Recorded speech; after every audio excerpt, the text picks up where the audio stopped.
हे जनता, welcome to Vedantu's JEE channel. तुम सारे स्टूडेंट्स इस चैनल से जुड़े हो because you all are preparing for this examination of JEE. तुम में से कुछ स्टूडेंट्स ने इस साल 2021 में ये एग्जामिनेशन दिया भी है and yes, most of you have made it to the JEE advance and eventually you will make it to your dream colleges. बहुत सारे स्टूडेंट्स इस समय इस माइंडसेट में भी होंगे where I can say they are in the state of confusion कि मुझे क्या एक और अटेम्प्ट देना चाहिए, क्या मुझे एक ड्रॉप लेना चाहिए या मुझे ड्रॉप नहीं लेना चाहिए।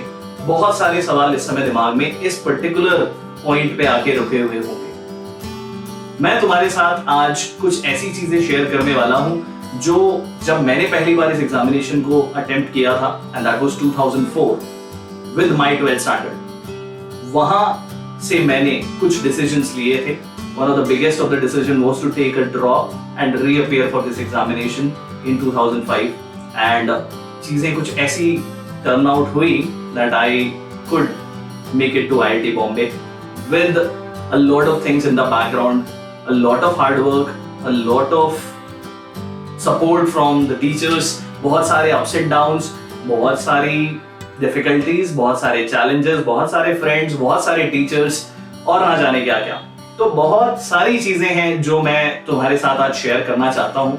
आई hope you guys are interested in knowing this and probably मेरी स्टोरी सुनने के बाद में कुछ हद तक बहुत सारे स्टूडेंट्स जो इस समय डाउट के स्टेट में हैं कि मुझे जेई के लिए ड्रॉप लेना चाहिए या नहीं लेना चाहिए, आई एम होपिंग कि मेरी स्टोरी सुनने के बाद में तुम्हें कुछ सवालों का जवाब मिलेगा और तुम ये डिसीजन ज्यादा आसानी से ले पाओगे। तो चलो स्टार्ट करते हैं। तो ड्रॉप ईयर के बारे में बात करेंगे, लेकिन पहले बताता हूँ कि 12th स्टैंडर्ड में मैं क्या कर रहा था।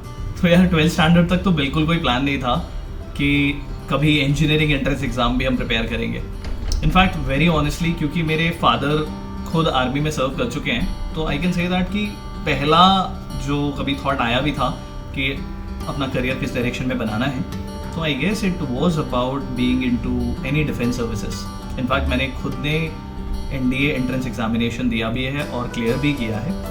Not telling you to just brag about it, it's a fact. In fact जब 12th स्टैंडर्ड में था तो मैं तो बिल्कुल नहीं सोच रहा था जेई के बारे में, लेकिन मेरे कुछ फ्रेंड्स ज़रूर थे जिन्होंने इस एग्ज़ाम की तैयारी करना शुरू भी कर दिया था।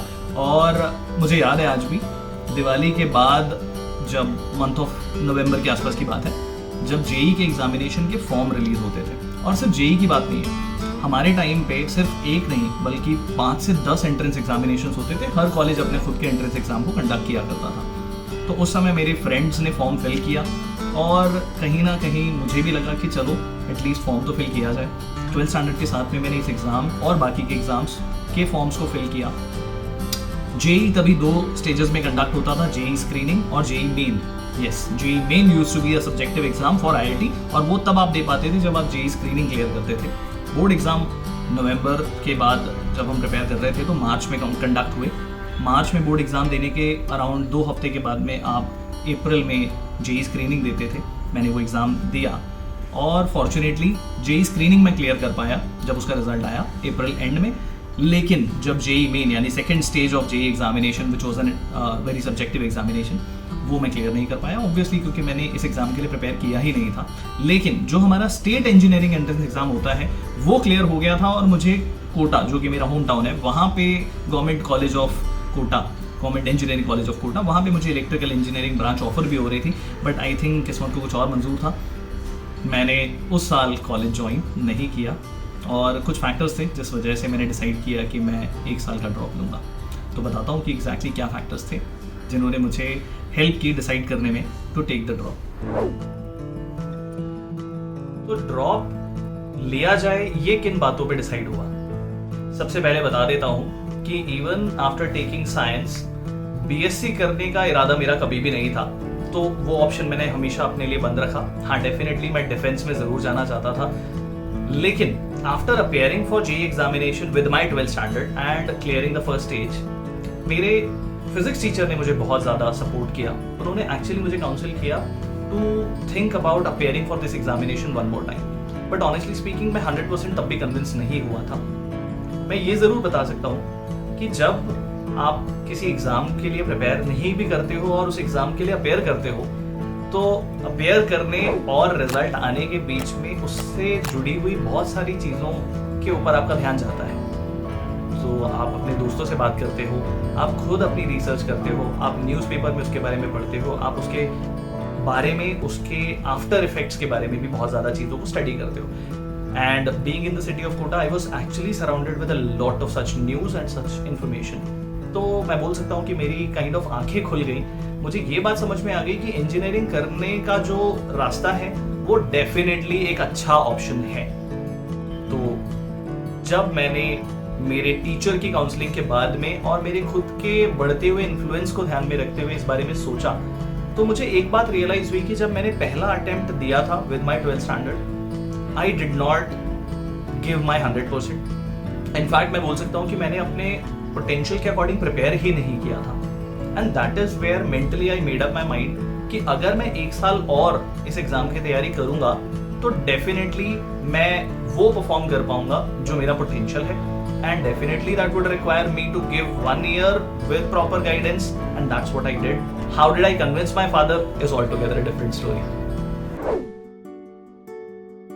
एक साल ड्रॉप लेने के लिए खुद कन्विंस होना ये सिर्फ एक सेमीफाइनल डिसीजन था। ये डिसीजन फाइनल तब हुआ जब मैं अपने पेरेंट्स को कन्विंस कर पाया इस पर्टिकुलर चीज के लिए। मेरी मदर को कन्विंस करना मेरे लिए उतना डिफिकल्ट नहीं था, क्योंकि मेरी मदर हमेशा बहुत सपोर्टिव रही है मेरे सारे एकेडमिक डिसीजंस के लिए। तो यहाँ पे भी उन्होंने मुझे सपोर्ट किया। बट मेरे लिए असली चैलेंज था मेरे पापा को कन्विंस करना। पापा अपने एक्सपीरियंस से मुझे कह रहे थे कि जब तुम्हें ऑलरेडी अपने होम टाउन के गवर्नमेंट इंजीनियरिंग कॉलेज में इलेक्ट्रिकल इंजीनियरिंग ब्रांच मिल रही है, तो एक साल का गैम्बल क्यों करना है? तुम क्यों एक साल ड्रॉप लेके वापस से उस सिचुएशन में आना चाहते हो जहां पे कोई गारंटी नहीं है कि तुम्हें ये कॉलेज जो अभी मिल रहा है वो भी मिलेगा।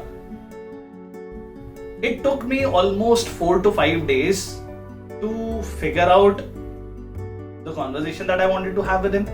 Also, इवेंचुअली जब वो कन्विंस हुए भी, तो वो किसी आर्ग्यूमेंट से कन्विंस नहीं हुए। वो कन्विंस हुए सिर्फ मेरे कॉन्फिडेंस और मेरी श्योरिटी को लेके। बोलते हैं ना, आपके पेरेंट्स एक्चुअली आपका भला चाहते हैं, और जब वो आपकी आंखों में वो कॉन्फिडेंस देख लेते हैं कि आप जो करना चाहते हो आप उसे पाके रहोगे, तो वो डेफिनेटली आपके डिसीजन को सपोर्ट करते हैं। और मेरे केस में भी यही हुआ और हो गया मेरा डिसीजन इसके बाद में final. And that is where I can say the decision of preparing for this examination one more time by taking a drop took its first shape. अब पापा को तो कन्विंस कर लिया था जेईई एग्जाम के लिए ड्रॉप लेने के लिए भी, और एक अच्छा कोचिंग इंस्टीट्यूट भी मैंने ढूंढ लिया था और ज्वाइन भी कर लिया था। इनफैक्ट अब मैं बोल सकता हूँ कि मेरी लाइफ का one of the most important और लाइफ टर्निंग ईयर अब स्टार्ट हो गया था 2004 से लेकर 2005, जिस साल मैंने ड्रॉप लिया था।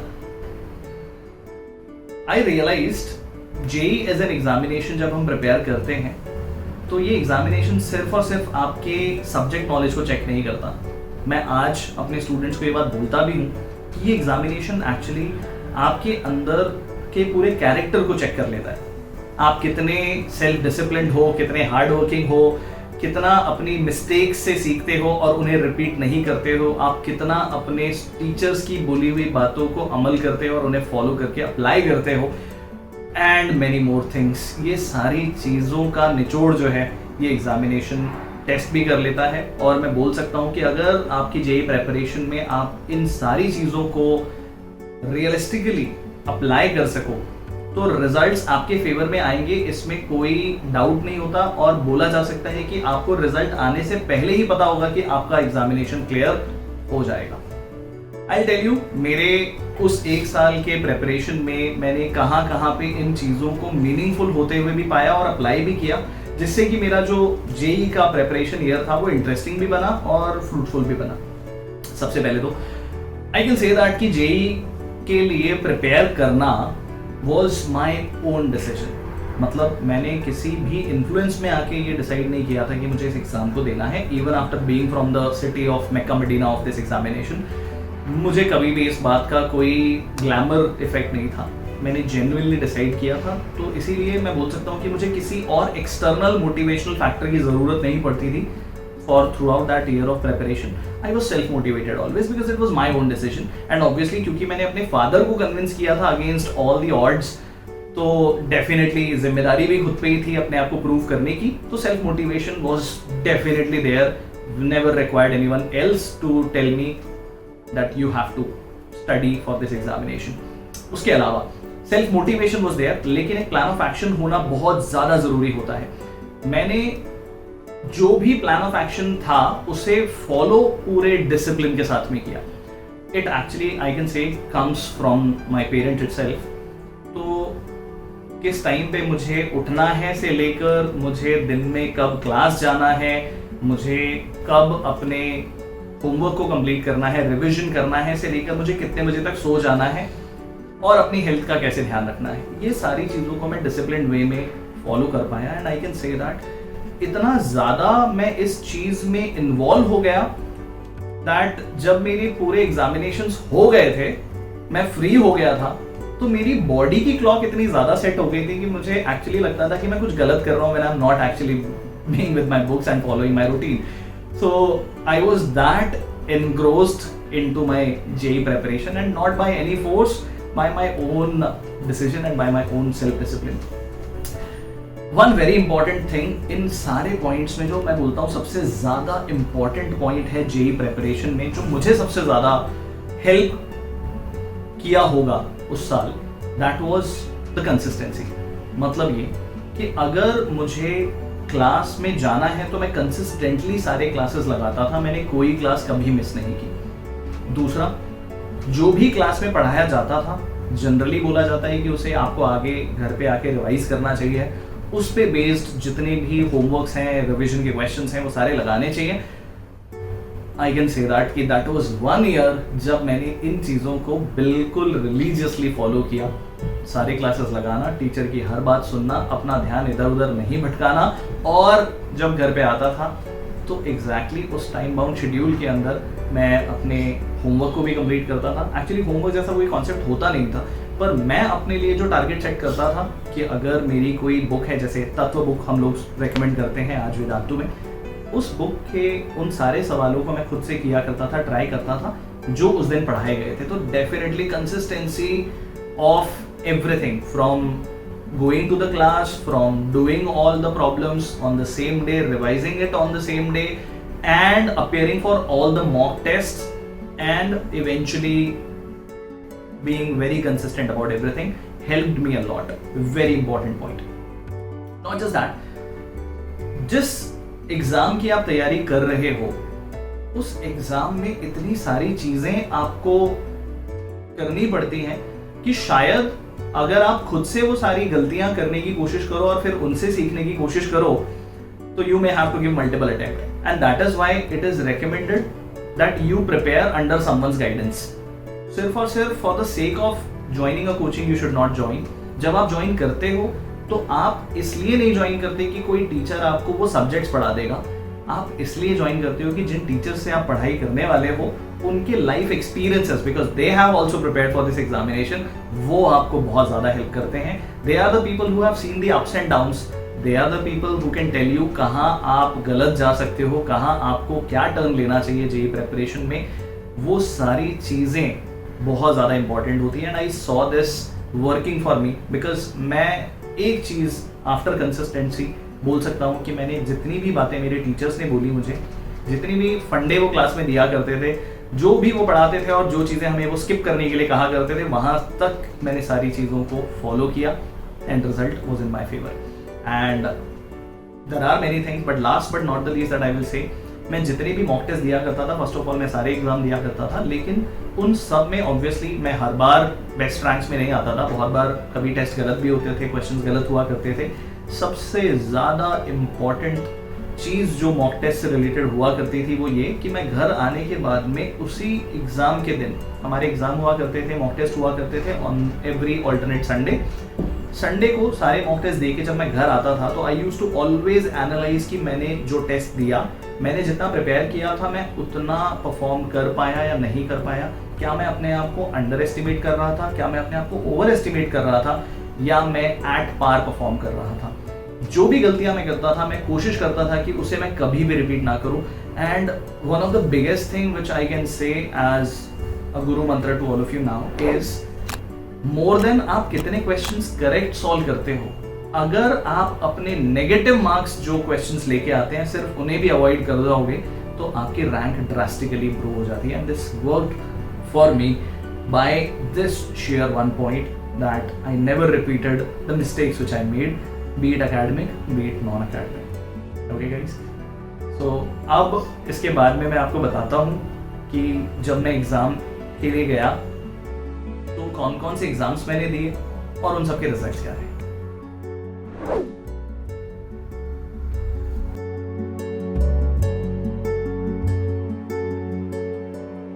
एग्जामिनेशन वाइज हमारी स्टूडेंट लाइफ उतनी सॉर्टेड नहीं थी कंपैरेटिव टू टुडे स्टूडेंट्स. कहने का मतलब ये है कि आज जिस तरह से किसी स्टूडेंट को अगर इंजीनियरिंग कॉलेज जाना है तो उसे सिर्फ और सिर्फ एक या मैक्सिमम 2 एग्जामिनेशन के बारे में सोचने की ज़रूरत होती है, हमारे टाइम पे चीज़ें ऐसी नहीं थी. बहुत सारे इंजीनियरिंग एंट्रेंस एग्जामिनेशंस हुआ करते थे. Almost every college used to conduct their own entrance examination. और इन्हीं सब चीज़ों के चलते बहुत ज़्यादा कन्फ्यूजन भी होता था और बहुत ज़्यादा टेंशन भी हुआ करती थी. Finally after preparing for this entire year I decided कि मैं टोटल 5 एंट्रेंस एग्जामिनेशंस दूंगा. आई नो बहुत सारे स्टूडेंट्स को ये नंबर भी बहुत ज़्यादा बड़ा लग रहा होगा, पर उस ज़माने के हिसाब से ये नंबर एक्चुअली बहुत बड़ा नहीं था. तो कौन कौन से एग्जामिनेशंस थे जो मैंने दिए? मैंने फॉर्म फिल किया फॉर ऑब्वियसली JEE, उसके अलावा all India engineering entrance exam, in short AIEEE, and then RPET, Rajasthan pre engineering test, state का जो एग्जामिनेशन होता है, उसके अलावा DCE, Delhi college of engineering का जो एंट्रेंस एग्जाम था, और फाइनली बिटसैट के बारे में बात करूंगा. पहले जो चारों एग्जामिनेशंस थे दे वर यूजुअल एग्जामिनेशंस. सबका सिलेबस भी ऑब्वियसली सेम था, पर मेन फोकस ऑब्वियसली JEE और AIEEE पे ही था. ये सारे examination with a a span of 1.5 month conduct भी हो गए. अप्रैल बिगिनिंग से लेकर मई मिड के बीच में ही सारे एग्जामिनेशंस हो गए. और क्योंकि JEE का जो एग्जामिनेशन था अभी भी स्क्रीनिंग और मेन, यानी कि last it was our batch जिसने JEE को सबसे जो चैलेंजिंग इसका जो मोड माना जाता है उस मोड में हमने इस एग्ज़ाम को दिया था. पहला राउंड था स्क्रीनिंग, दूसरा राउंड था सब्जेक्टिव व्हिच वाज मेन. और आज बोल सकता हूँ कि it feels good that we were the last batch and at least worthy enough to appear for that examination. But मैं एक्चुअली बात करना चाहता हूँ, तुम्हारे साथ में शेयर करना चाहता हूँ अबाउट बिटसैट. क्यों? क्योंकि सबसे ज़्यादा उस एग्ज़ाम की वजह से मैं तुम लोगों के साथ रिलेट कर पाता हूँ. BITSAT was the first online entrance examination for any engineering college. In fact bits उससे पहले 12th स्टैंडर्ड के परसेंटेज के बेसिस पे एडमिशन्स दिया करते थे. और बिटसैट जिस साल कंडक्ट हुआ था it was not a pen and paper mode examination जिसके लिए पूरे स्टूडेंट्स प्रिपेयर कर रहे थे. तो ये अकेला एक एंट्रेंस एग्जाम था जो मैं क्लियर नहीं कर पाया था. ये पॉइंट बताना इसलिए ज़्यादा ज़रूरी है क्योंकि जितने भी स्टूडेंट्स JEE के लिए प्रिपेयर कर रहे हैं, अगर आप ऑनलाइन एंट्रेंस एग्जामिनेशन देने वाले हो JEE और आप थ्रू आउट द ईयर सिर्फ सारे मॉक टेस्ट पेन और पेपर मोड पे देते हो, तो biggest differentiating factor can be the concentration during the examination which happened with me. Even after knowing everything which I studied, सारे क्वेश्चंस बिल्कुल वैसे ही आए थे. मैं सारे क्वेश्चंस कर भी सकता था, घर आके किए भी थे, लेकिन during examination just because of the difference of concentration by looking at the paper while solving and looking at the screen to read the question, entire examination got messed up because of that. तो सबसे बड़ी advice on this point जो मैं देना चाहता हूँ कि अगर आप ऑनलाइन एग्जाम की प्रेपरेशन करोगे तो ऑनलाइन एग्जामिनेशन की प्रेपरेशन को भी आपको मॉक टेस्ट ऑनलाइन देते हुए यानी कि CBT मोड टेस्टिंग में ही देना चाहिए. ड्रॉप लेने का फैसला फाइनली पेड ऑफ. पूरे 1 साल की मैराथन मेहनत और हार्डवर्क डेफिनेटली काम आया. जो 4 एंट्रेंस एग्जामिनेशंस मैंने दिए वो चारों एंट्रेंस एग्जामिनेशन फॉर्चुनेटली मैं क्लियर कर पाया. और अब समय आ गया था काउंसलिंग का. प्रिसाइसली जून का मंथ था, जून 2005, जब चारों कॉलेजेस के लिए मुझे काउंसलिंग के लिए जाना था. लेकिन मैं श्योर था कि मुझे NIT या IITs इन दोनों में से ही किसी कॉलेज के लिए ट्राई भी करना है, एंड आई वॉज श्योर कि मुझे इनमें से एक कॉलेज डेफिनेटली मिल जाएगा। मैं श्योर था, लेकिन मैं ओवर कॉन्फिडेंट नहीं था। स्टोरी में ट्विस्ट ये हुआ कि जब मुझे काउंसलिंग के लिए आना था तो मेरी IIT की जो काउंसलिंग थी वो IIT बॉम्बे में होनी थी IITs के लिए, और NITs वाली काउंसलिंग जो थी वो NIT जयपुर में होनी थी। और ये दोनों काउंसलिंग्स जो शेड्यूल्ड थी, they were scheduled within a अ गैप ऑफ 1 डे। तो पहले मुझे IIT बॉम्बे आना था और यहाँ से डायरेक्टली मुझे NIT जयपुर जाना था for the counselling, and this is 2005 month of June I am talking about. थोड़ा सा अगर आप गूगल करोगे तो you will find out this is the month and the year जब Mumbai got flooded by Mumbai rains, और रेलवे के जो ट्रैक्स थे from Mumbai to Jaipur in between Gujarat में एंड मुंबई में, दे गॉट फ्लडेड। तो हमें जिस ट्रेन से जाना था, इट टुक अ डिटूर। इस डिटूर के दौरान I got actually little sceptical and scared कि क्या मैं NIT पहुंच भी पाऊंगा मेरी काउंसलिंग के लिए या नहीं। But everything went well, I could reach NIT Jaipur on time. Counselling वहाँ भी अच्छे से हुई, IIT बॉम्बे में भी अच्छे से हुई, and eventually I got both the options in my hand. But how did I decide between IIT Bombay metallurgical engineering and NIT Jaipur computer science engineering? Bombay और जयपुर की एडवेंचरस ट्रिप करने के बाद में फाइनली काउंसलिंग का जब रिजल्ट आया तो मुझे IIT बॉम्बे में मेटलर्जिकल इंजीनियरिंग और NIT जयपुर में computer science engineering branch offer हुई। हालांकि मैं मेरी पूरी काउंसलिंग प्रोसेस से बहुत खुश था, लेकिन जब फाइनली ये रिजल्ट सामने आया तो मैं एक डिलेमा में भी चला गया। इनफैक्ट आई वुड से कि मैं बहुत ही एक हैप्पी डिलेमा में था, क्योंकि मेरे सामने 2 ऑप्शंस थे चूज करने के लिए। डिलेमा ये थी कि मैं कंप्यूटर साइंस इंजीनियरिंग, जो कि one of the best engineering branches जानी जाती है, उसे चूज करूं, या IIT Bombay, one of the best engineering colleges in the world, उसे चूज करूं। तो डेफिनेटली इस डिलेमा में मुझे हेल्प की मेरे एक प्रोफेसर ने। जब मैंने उनसे बात की तो उन्होंने मुझे कहा कि तुम्हें हमेशा एक ऐसे कॉलेज को प्रेफरेंस देनी चाहिए जिसका खुद का रिकग्निशन ज्यादा है, प्रेफरेबली एक मेट्रो सिटी में है और इंटरनेशनली रिकॉग्नाइज्ड है, तो और भी अच्छी बात है। अगर मैं NIT जयपुर जाता तो मैं definitely best of the crowd of the country के बीच में नहीं होता, मैं डेफिनेटली अपनी पसंद की ब्रांच या अच्छी ब्रांच में पढ़ रहा होता, लेकिन इवेंचुअली जो मुझे एक्सपोजर मिलता और फाइनली जो प्लेसमेंट के सिनेरियो होते वो रिलेटिवली मुझे थोड़े से डिमिनिश लग रहे थे comparative to what I would be getting in IIT Bombay. IIT Bombay जाना मतलब best of the crowd, best of the exposure, best of the amenities, academic, non academic, and yes, after 4 years expect the best of the companies for the campus placement. So decision was made. It was IIT Bombay, Metallurgical Engineering and Material Science.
Life at IIT Bombay ऐसी नहीं होती, नहीं, अच्छी होती है, पर उसके बारे में बात करेंगे किसी और वीडियो के अंदर। तो दोस्तों, ये थी story from my drop year, मेरी ignorance about JEE in 12th standard से लेकर मेरी एंट्री टू IIT बॉम्बे तक की कहानी। आई डू नॉट नो कि ये कहानी तुम्हें कितनी इंस्पायरिंग और इंटरेस्टिंग लगी होगी, बट अगर ड्रॉप लेना है या नहीं, और इससे रिलेटेड जितने भी सवालों से तुम इस समय घिरे हुए हो, उनमें से कुछ सवालों के जवाब तुम्हें डेफिनेटली मिल गए होंगे, स्पेशली वहां जहां पे तुम्हारी कहानी मेरी स्टोरी के साथ में मैच करती है। तो ऑल आई कैन से at this point of time is all the very best in making this decisions. As a teacher, definitely I'm always there, and as a mentor, तो I'm definitely there for even after the years of your JEE preparation. अगर कुछ सवाल दिमाग में चल रहे हैं तो feel free to ask me, and where will you ask me those questions? In the comment box of this video. I'll see you around. All the best once again. Bye bye.